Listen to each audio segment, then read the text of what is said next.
Hai teman-teman, perkenalkan, nama saya Muhammad Rizal Fatoni, NIM 140141936 dari Rombel. Kali ini di sini saya akan membacakan materi tentang potensi ekonomi negara-negara ASEAN terkait kondisi geografinya. Sebelumnya, apa itu ASEAN? Apakah udah ada yang tahu sebelumnya apa itu pengenalan ASEAN? ASEAN merupakan singkatan dari Association of Southeast Asian Nations, yang mana berarti merupakan nama untuk negara-negara yang berada di Asia Tenggara. Berikut ini adalah penyebaran peta negara-negara anggota ASEAN. Dan di sini kita juga tahu bahwa anggota ASEAN ada 10 negara, yakni yang pertama ada Myanmar, Thailand, Laos, Vietnam, Kamboja, Malaysia, Singapura, Filipina, Brunei Darussalam, dan yang terakhir negara tercinta kita, yakni Indonesia. Oke, sekarang kita langsung saja cari tahu potensi ekonomi negara-negara ASEAN berdasarkan kondisi geografisnya. Yang pertama, Thailand. Negara yang beribu kota di Bangkok ini bergabung dengan ASEAN pada tanggal 8 Agustus 1967. Thailand merupakan negara yang memiliki sumber daya alam yang terkenal dengan keindahan pantainya. Namun, tahukah kamu, selain punya pantai yang indah, Thailand juga terkenal dengan hasil pertaniannya. Negara Thailand mampu menghasilkan pertanian berupa beras, jagung, tebu, ubi-ubian, karet, cengkeh, kayu jati, hingga kayu besi. Tidak hanya itu, Thailand juga punya pertambangan timah, tembaga, minyak bumi, gas alam, biji besi, emas, timbal, dan wolfram. Lalu yang kedua ada negara Malaysia. Negara yang beribu kota di Kuala Lumpur ini bergabung pada ASEAN pada tanggal 8 Agustus 1967. Malaysia merupakan negara yang masih serumpun sama kita loh. Hal ini dibuktikan dengan kondisi geografis yang hampir sama dan sumber daya alamnya pun hampir serupa dengan negara kita. Dari bidang pertanian, yang menjadi komoditas utama Malaysia adalah padi, karet, teh, dan kelapa sawit.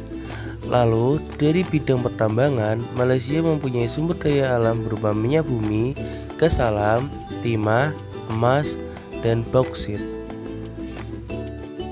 Dan yang ketiga adalah negara Singapura. Negara yang beribukotakan di Singapura ini bergabung dengan ASEAN pada tanggal 8 Agustus 1967. Singapura merupakan negara terkecil di ASEAN dengan luas negara sekitar 720 km persegi atau kira-kira seluas kota Jakarta, menjadikan Singapura tidak memiliki sumber daya alam seperti negara-negara lainnya. Namun, dengan kondisi geografis negara yang strategis, yaitu di selatan Semenanjung Malaka, menjadikan negara ini menjadi maju karena pelayaran internasionalnya. Negara yang keempat yaitu adalah Brunei Darussalam. Negara yang beribu kotakan di Bandar Seri Begawan ini bergabung dengan ASEAN pada tanggal 7 Januari 1984. Negara yang terletak di ujung Pulau Kalimantan ini memiliki sumber daya alam juga loh, yaitu pada sektor pertambangan yang memiliki minyak bumi dan gas alam. Tahukah kamu, Brunei mampu memproduksi 180.000 barel minyak setiap harinya loh, hingga bangun monumen Bliot Barrel di Pantai Seria untuk memperingati jumlah 1 miliar tong minyak yang telah diproduksi negara ini. Tidak hanya sektor pertambangan saja yang menghasilkan, dari sektor pertanian pun Brunei Darussalam memiliki sumber daya alam berupa kelapa, kelapa sawit, dan karet. Dan yang kelima ada negara Vietnam. Negara yang beribu kotakan di Hanoi ini bergabung dengan ASEAN pada tanggal 28 Juli 1995. Vietnam merupakan negara unik yang memiliki bentuk seperti huruf S. Selain bentuk negaranya yang unik, Vietnam memiliki sumber daya alam yang menjadi ikon, yaitu Teluk Hang Lo. Teluk Hang Lo ini merupakan 7 dari KJP dunia menurut versi New Seven Wonders Foundation. Di bidang pertanian, Vietnam punya sumber daya yang berupa beras, karet, kedelai, kopi, dan teh. Hampir sama dengan negara-negara tetangga, di bidang pertambangan, Vietnam juga menghasilkan minyak bumi dan batu bara. Dan negara yang keenam yaitu adalah negara Laos. Negara yang beribu kotakan di Vientiane ini bergabung dengan ASEAN pada tanggal 23 Juli 1997. Negara ini merupakan negara satu-satunya di ASEAN yang memberikan listrik secara gratis. Wah, hebat ya. Pasokan listrik yang amat sangat besar ini berasal dari pedalaman danau besar di Luang Prabang, Laos. Tidak hanya memiliki listrik yang banyak, negara Laos juga menghasilkan kayu jati dan kayu cendana. Dan yang ketujuh ada negara Kamboja.